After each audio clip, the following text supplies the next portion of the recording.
I'm very glad to have Jennifer Callahan speaking to us on this next topic. So without further ado, I'll let her get to it.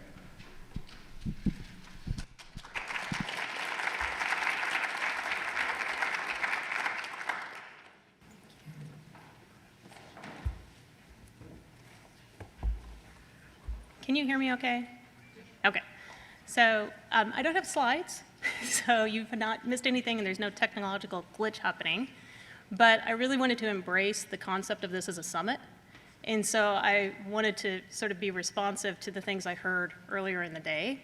And I want to provoke in you some cognitive space to do some reflection as I'm talking, and feel free to jot down notes of things that you're thinking, not because I plan to say anything so important that it needs to be jotted down, but because I'm hopeful to stimulate your thinking so that you might make some notes of your own. Those books are the nicest books I've ever seen at a conference, so gotta use them. So one of the things I heard this morning that I thought was a good place to start was the reference to McFall's manifesto, to take it all the way back to, I guess, 91. And the manifesto, just to refresh your memory, one of the things that was so key about it and why it's connected to this talk is it was predicated on the idea that poor quality training was the barrier to moving that needle. So the idea for why clinical science needed to exist was because the thought was that clinical psychology was being watered down both with respect to clinical science and clinical practice by poor quality training. Had a pretty divisive effect, I think you can say, right? It's nice to be in the after times when people are smoothed over and the model wars are largely resolved. But that was the impetus. What was interesting about that manifesto was that buried in there, 3 or 4 pages in somewhere, he goes on for a little while and even puts a footnote in there about the irony of calling for a clinical science model and a scientific clinical psychology, while noting that forming that would be done in the absence of any existing evidence on the training of clinical psychologists. So he does this footnote to explain you kind of have to do it anyway because it's such a public health imperative, okay? So it's fun to reread his work 30 years later and see that he really was a visionary, that much of what he said really has happened. But I can't help but notice that it connects to Bob's slides. The whole point of him writing that, the whole point of him putting his name out there and weathering the divisiveness that came back at him,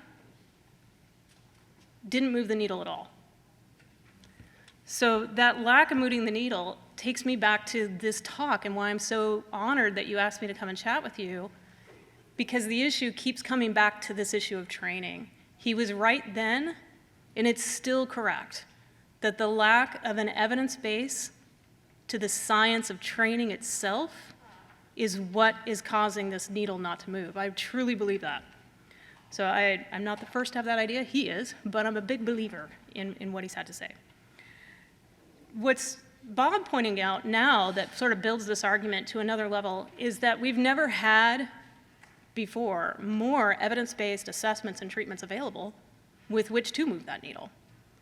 So from a research standpoint, the rejoinder to really invest in clinical science has been pretty effective. It doesn't mean there's not room for improvement, there always is. That's the great thing about science, you're never done. But we have wonderful options available. What we don't have so much of, though, is that science to the training. So how did that happen? Why is there this disconnect?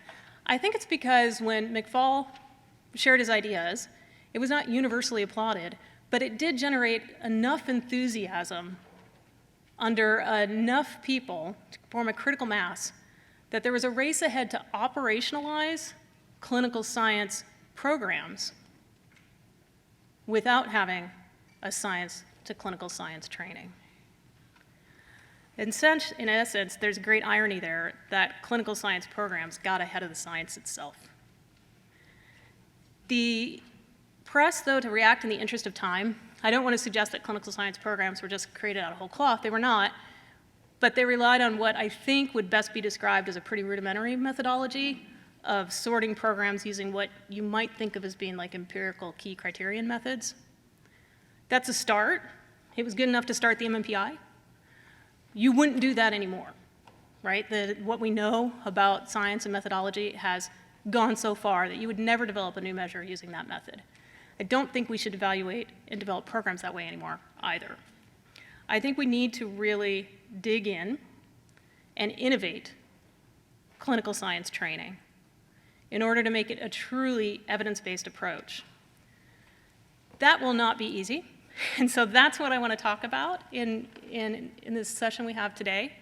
I'm not going to address the 4 work group topics because what I heard in the work group this morning, you don't need me to do that. You are already experts. But what I hope to do is give you some food for thought to inform those discussions, but also the discussions you had this morning to reflect on them some more, and the sessions you have later on in your work groups. Because I think that there are 4 transcendent burdens. But I also want to express some optimism. I was told I was supposed to inspire. So there is no better group than this one to tackle these barriers. There's no better group. You've done an amazing amount of work. You've really literally changed the field. You can do this, but it will require a significant effort. So what's the first problem? These are not in rank order, although the 4th problem is the most serious. Okay, but the first 3, not rank order. The first problem that I see in the science of training is that there's an oversimplification of complex issues with too much time spent on the wrong questions. Okay, there's no bad question. I don't want to say that. Any question's a good question. But some questions are better than others, right? Many of you have taught, you know this. There are no bad questions, but some are better than others. That's true in research as well. Studies that seek to compare training models, in particular, are at risk of science that doesn't really help. What do I mean by that? Well, there's a lot of studies looking at comparing models, but they're asking questions that are of some interest. They could be thought of as establishing a baseline, but they're not going to innovate clinical science. They look at things like the approach of documenting interests, or training preferences, or time spent in activities, relative emphases, and individual differences between trainees in these varying models. Some even just look straight up at enthusiasm. All interesting, but all descriptive work. We need to get at deeper levels. You could go on for that topic for the rest of the summit, but I won't do that to you. Most salient to this group, I'll say, is the lack of scientific attention given to investigating the empirical question of which model is most effective in training competent clinical psychologists. You may or may not be the right people to ask that question. And I say that because we know there's experimenter bias, and you all drank the Kool-Aid. So we have a little bit of a challenge there. But I do have high confidence in empiricism and people's dedication to good science. And I really believe that somebody who walks into that with an open mind and aims to steal relentlessly from any model doing the right thing to innovate your home model is doing the right thing. So I would strongly encourage more empiricism at trying to identify the elements that foster competency in clinical research, clinical practice, and pull those elements in to innovate your clinical science training 2.0 model. The reason why this is not widely done is not lack of interest. I'm convinced of that. Instead, I already heard reference to it this morning, sample size. Sample size is the bane of the existence for anybody trying to do research on the science of training. It is small. It will always be small. That will never change. If we wait to do the science on training until we have adequate sample sizes, we will have this same summit again in 30 years. There are ways of overcoming small sample size, though, so we shouldn't just throw up our hands and say, well, let's go back to oral history. Let's go back to, in my graduate program, we did it this way. How did you do it in your graduate program? We don't have to go back to that. There are things that we can do, but multi-site work, meta-analytic work, longitudinal work is expensive. Expensive. It's expensive in terms of human costs. It's expensive in terms of effort. It's expensive methodologically. So how do we advance the science of clinical training in a timely way and speed the pace of discovery when we know that that happens? Bob said you have to give a solution if you cause a problem up here. So I'm going to give you one possible idea, but I'm sure there's many. I wonder what would happen if there was a concerted effort to form sustainable, coordinated incubators of science for rapid, incremental, and programmatic research focused on the science of training. I know you're familiar with science incubators. Usually they're federally funded. They look at high-risk, high-reward conditions. I'm talking about the polar opposite in terms of sexiness. I'm talking about incremental, painful, not sexy, but incredibly highly important research. That really can happen, but it won't happen by any one person. It really will require a much more thoughtful, coordinated approach. Okay, the second problem. So go fix that one, please. Okay. The second problem, as I see it, so Bob traced the history back to World War II and the command to say, we need clinical psychology training programs. Totally accurate, obviously, but no shock. Academics have been arguing for longer than that. So if you go back 100 years, you'll first start seeing in APA arguments among clinical psychologists, who may or may not have been identified that way at the time, around how much science should be in the training of psychologists who were going to go work in applied ways. So it took a few decades of that before that 1946 implementation that started the whole accreditation wheels turning. That century of debate has led to us really being in a fixed mindset around regulatory approaches. Regulatory approaches are so important. I'm not saying throw them out. I love that we have COA. I love that we have PCSAS. There's enough room to regulate. That's all wonderful. But regulatory agencies, their purpose is not to propel the science forward. It's to ensure a minimal level of functioning, right? They move inherently slowly to adjust the floor because it requires public comment, it requires a period of consideration, it requires lots of things to meet the threshold to change a standard. That's good, that's appropriate, it's a wonderful safety net. But what you want to do to move the needle is not rely on the floor. What McFall was calling for was a push of the ceiling. Nobody's doing it yet. So I did hear reference this morning to best practices. That was part of the readout. I think that's a good idea, but I think the conversation may be a little different than that. That I'm going to tie that readout to best practice to one other comment that was made this morning. The research to practice gap was mentioned. I'm going to recoin that a little bit for you. I wanted you to think of it as the dissemination to implementation lag, because it all sounds clinical sciencey that way. But why do those things go together? Okay, so implementation science, I think Stacy mentioned it, about 17 years between the time something's disseminated and the time it gets implemented. What does that mean for when the regulatory body is going to start saying your default if you aren't doing it yet? Decades, okay? Couple that with what we know about the half-life of knowledge. So a reminder about the half-life of knowledge, because I know you're digging back in your head, like, what's that again? So it's the amount of time it takes for half of the knowledge to become obsolete and replaced by advances in the absence of new learning. Okay, in clinical psychology, the latest estimate I could find for that said it was about 7 years. I'm sure it's not that long anymore because things move really fast, but let's say it's 7 years. Within subspecialties of clinical psychology, you see variability. Gerontology moves a little slower. Clinical health moves a lot faster.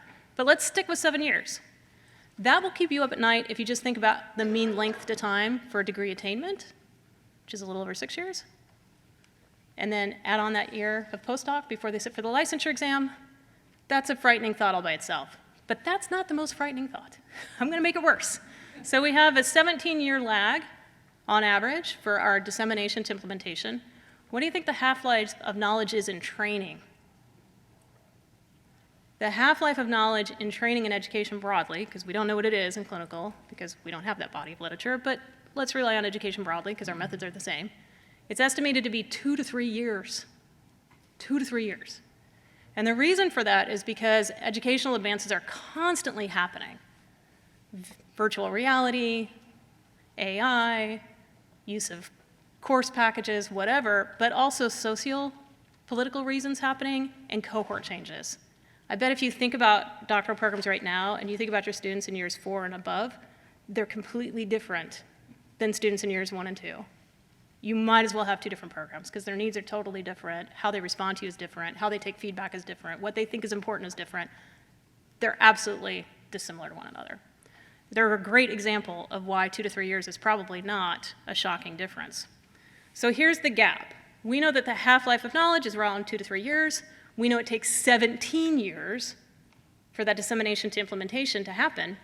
So if we have an evidence-based training practice get published today, it's going to be 50% relevant in 2 to 3 years, and we're not going to even think about doing it for another 14 years after that. By the time COA or PC SAS makes you do it, how long out are we at? The challenge is we need to get this gap down. So I do think some of these solutions that might be possible can transcend. So a data incubator, a science incubator, might be able to help with this. What we want to have happen is we want something disseminated. We want it rapidly recognized, promoted for emerging implementation so that that next piece of science can be done to innovate, so that that can be disseminated, so that that can be innovated. We need those things to be happening literally month by month, week by week, year by year, and to never stop. That kind of document pushes the ceiling. That kind of document is, when I mention best practices, I'm thinking of that kind of a living document. I am not thinking of best practices as being a consensus document of opinions and experiences and accumulation of evidence over time. Not talking about that. I'm talking about emerging practices. And ideally, that living document would link to the resources necessary to carry it out.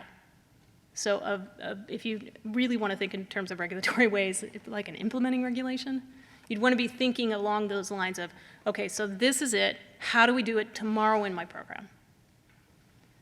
And we keep that document going, and we just commit to study, study, study, study, study in that coordinated way for a programmatic advance. We need to march the field right down. Okay, so the third problem, because you don't have enough to do with the first two. Okay, so the third one, reflecting on kind of some of the presentations this morning and some of what I heard in the breakouts, was that it's obvious that the future of the science and practice of clinical science depends on who we train today. There's no question about that. And we know what happens if we don't do that very well. We see clinical science being inattentive to underrepresented and marginalized populations as participants or as implications for the findings for the research or for implementation barriers that are unique. So we know what happens in research when we don't get it right. We also know what happens in practice when we don't get it right. They end up going to work in the same places, and we result in geographic disparities. That was pointing out this morning about how close you live to a university-based center, affecting your access to quality care. We know it comes out in other forms as well that are more demographically based. We know men are much more likely to work with individuals from rural settings. We know individuals who have disabilities are much more likely to work with populations who also have disabilities. We know that individuals who are bi or multilingual can reduce access to care barriers by more than a decade. We know all of this already. So what do we do with that? I think we need to stop thinking about silos and stop talking about ourselves as silos. We're big on the word silo. We're really big on it. We have research silos, we have program silos, we have silo, silo, silo. We're really not silos. And if we keep acting like silos, we will continue to have problems that are collective, that are not siloed. So I think a better way of thinking about ourselves and our training programs is more, and you're gonna know I'm not a botanist because I can't tell you the species, but you know those big trees in California that have the interconnected root system? Whatever that one is? We're that. We're that. Your training programs are great big trees. They produce a lot of graduates. That's a wonderful thing, but you're interconnected. That interconnection is both a blessing and a curse. How is it a curse? Well, we have some programs that are 100% made up of students from marginalized identities or underrepresented population needs. So there's a few I can think of, but some in rural areas.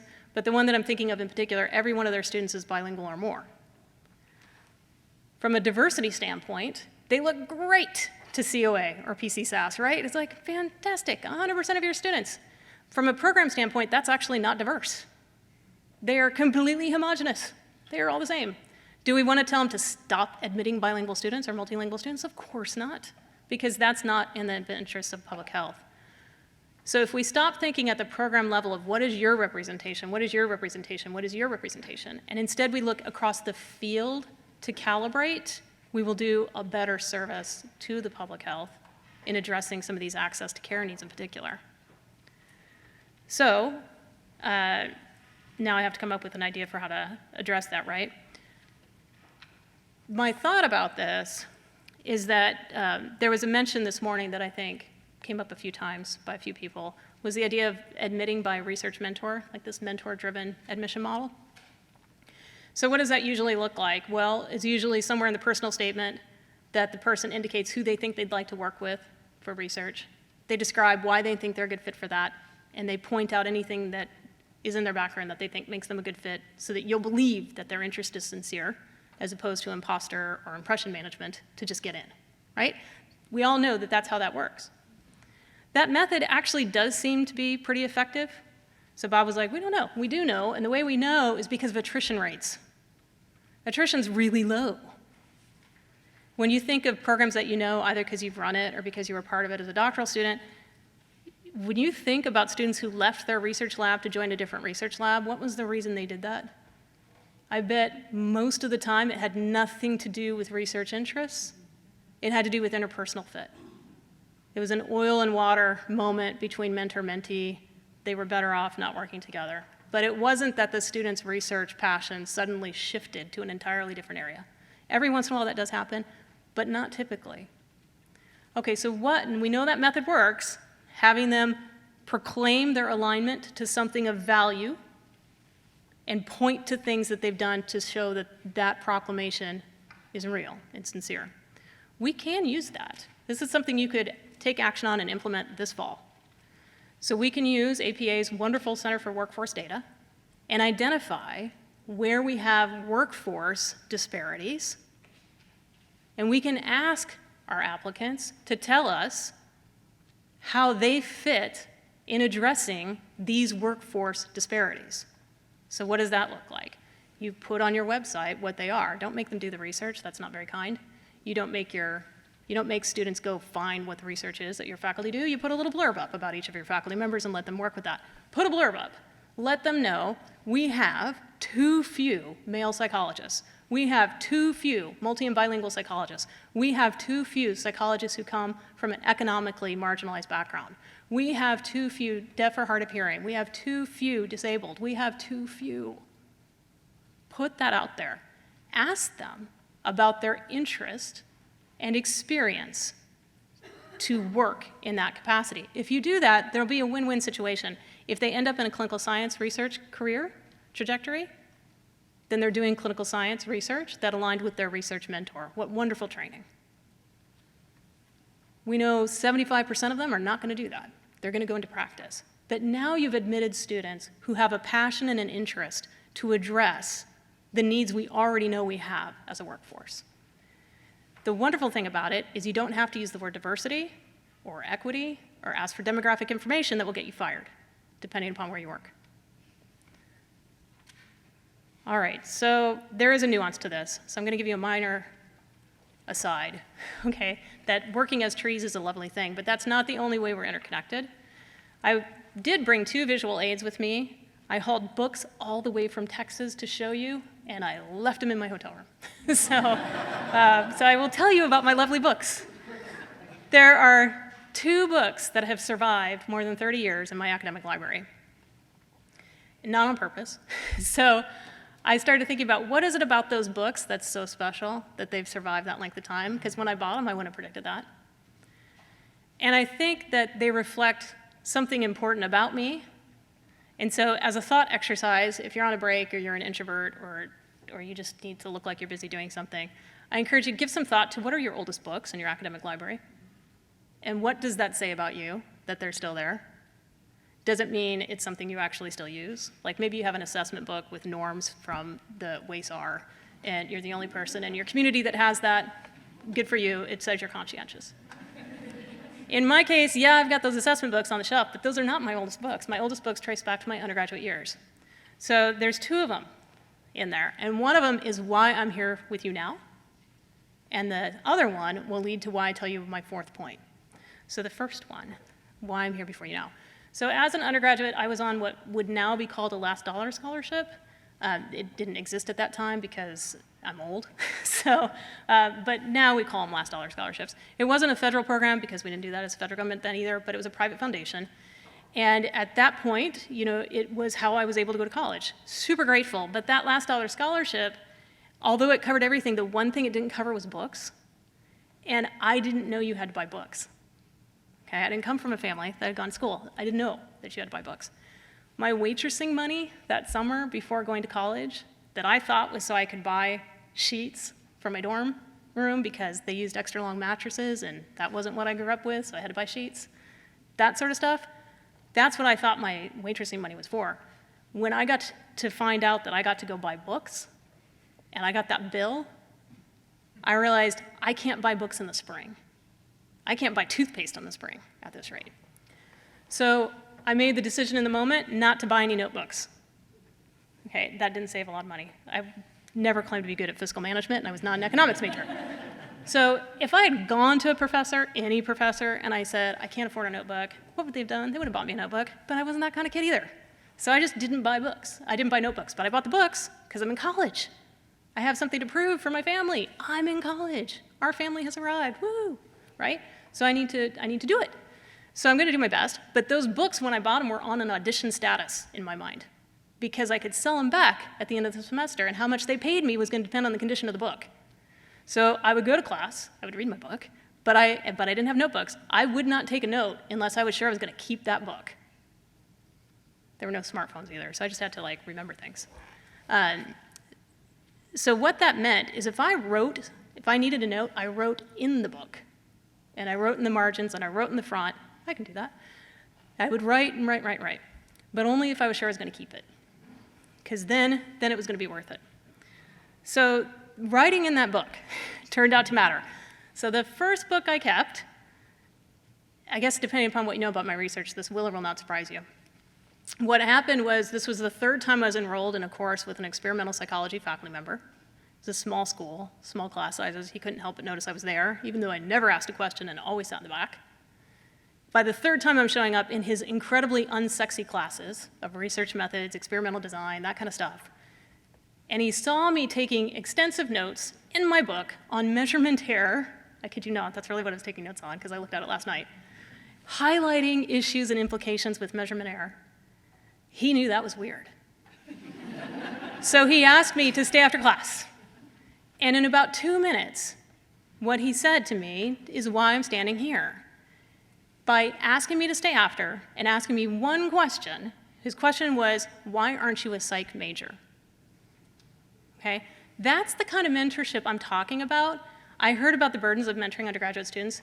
They suck, I get that. They're a time suck. I don't mean they suck as humans, but they're a time suck. You don't have time to mentor 600 undergraduates thinking one of them might go change the field. I get that. I'm not asking for that kind of mentorship. I'm asking when you see something, say something. When you see something, say something. When there's an undergraduate student sitting in front of you doing something weird, that's not weird like they should have that checked, but weird like there's an intellectual curiosity there that's coming from an internal motivation place, show them you saw it. Because that tells them they've been seen. And they are not kids who are used to being seen. They are not kids who are going to go to your website to find out how to apply. They don't know that's a path. You don't have to mentor them through that whole path. Just ask the next logical step question and send them on their way. It's all you have to do. That's all I'm asking from you. The next logical step. Take that 2 minutes to ask the next logical step. He didn't mentor me through. I never saw him again. Well, I mean, I guess I did in class. But Neil Helgeson is the reason why I'm here in front of you today. He asked that next logical step. So what happens if you do that? If we all commit to doing the see something, say something kind of way of being a mentor, what happens is that student goes to that next thing with their own agency, which shows us another step we need in successful grad students, that they have that independence to take that agency and do it. If they, again, still are standing out in an interesting way that suggests they're fit, then another one of our colleagues will see it and say it then. Have you looked at the websites about going to grad school? Do you go to Psych High? You just have to ask the one question. Okay, so the other book, I told you I would tell you what this one is, and it leads to my fourth point, which I said was the most important, so unfortunately it means I'll have to talk fast. Mental note, make your most important point first, in case you're running out of time. Okay, the fourth point, and why this comes up, the other book on my shelf, Daniel Taylor will know, is a freak. Because the book is called To Know a Fly. And Daniel Taylor I'm singing out because he used to have an office near mine, and I had an invasion of bugs, and I ran from my office, and I told Daniel, I cannot cope with this. And he had to go in, verify it was in fact an invasion, and he dealt with the department chair, and I went home. And that was not in the days when you worked from home. I think we were pre-tenure even. I hate bugs. I may or may not have a phobia of bugs. That might be fair. I don't have a problem with pretty bugs. I like butterflies. I like ladybugs. Ugly bugs I do not like. This book is called To Know a Fly. It has no purpose sitting on my shelf, and especially not for more than 30 years. There's one thing I underlined in that book, and it's why I retained it, and that sentence, if I could read it to you, but I will paraphrase, says something to the effect of, for science to flourish, we must be eager to support it. For science to flourish, we must be eager to support it. The federal government is not eager to support the science of training. They are not. And I know that because there are no mechanisms to provide the funding that's needed to advance the science of clinical science training. Yes, APA has been incredibly successful at negotiating for graduate psychology education funds. That's amazing. It's life-changing. Lots of trajectories altered. Kudos to that. Want to keep that going. Yes, NIMH has training grants to foster the research development of students in particular areas. They even have diversity supplements. All good. 0 federal dollars available to investigate and study the science of training. And yet that is our key gap that's keeping us from moving the needle. Federal dollars, without them, several things go wrong. One is that it stymies innovation. We need federal funding so that researchers are not limited in their ability to pursue innovative research directions and develop new technologies and new approaches. We need federal dollars to create opportunities to engage with policymakers, leaders, and industry partners to make advances that make widespread change in moving that needle. It fosters intellectual sustainability as well as financial sustainability. The intellectual stability part, so if you look at who's authoring stuff that would be kind of generally considered evidence-based training, what you'll notice is there's a lot of one-off publications. My guess is they're largely dissertations from former DCT students. That would be my guess, but I don't know. There's some clinic directors in there, non-tenure track. There's some internship folks in there doing it because they're passionate. But find me a tenure track person looking, you'll be hard-pressed to find that. If you look at the most published authors in TEP, Debbie's Journal, Training and Education in Professional Psychology, after the first person, you get non-tenure track people. Wonderful people doing incredible work. But what does that mean about our field? It means that it's fragile as can be. We are forked.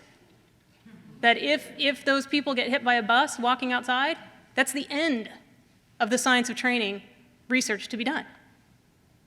That's why we need federal dollars. It needs to be sustainable. We can't tell early career people to go into this when they can't show success with grants and when they're stymied by methods where most of their science is going to show descriptive work. Nobody gets to go up for tenure and gets to be expected to be promoted when they can't show they've cut their teeth as a researcher because they're stuck on descriptive work.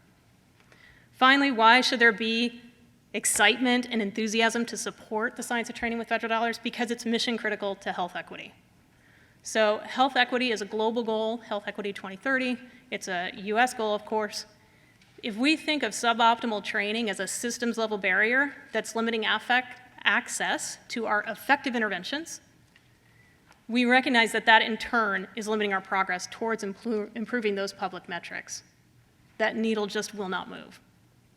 We need to connect the science of training very directly to moving that needle so that we can foster the eagerness that's needed to maintain and grow significant funding to populate the pipeline of researchers going after this. Okay, to sum it up, you've done great, but there's a lot more to do. It's time to dig in and focus on the science of training, and there's 4 special needs I hope you'll give attention to as you do your work groups today and tomorrow.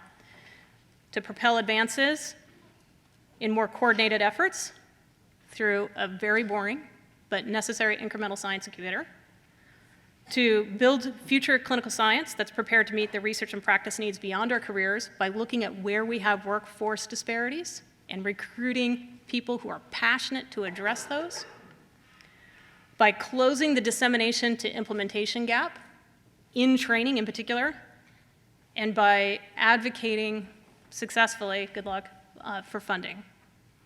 Across your work groups, if you tend to those 4 needs, you're going to change the world. Change the world. And I hope I get to see all that work. So thank you again for letting me come, and good luck. Good luck.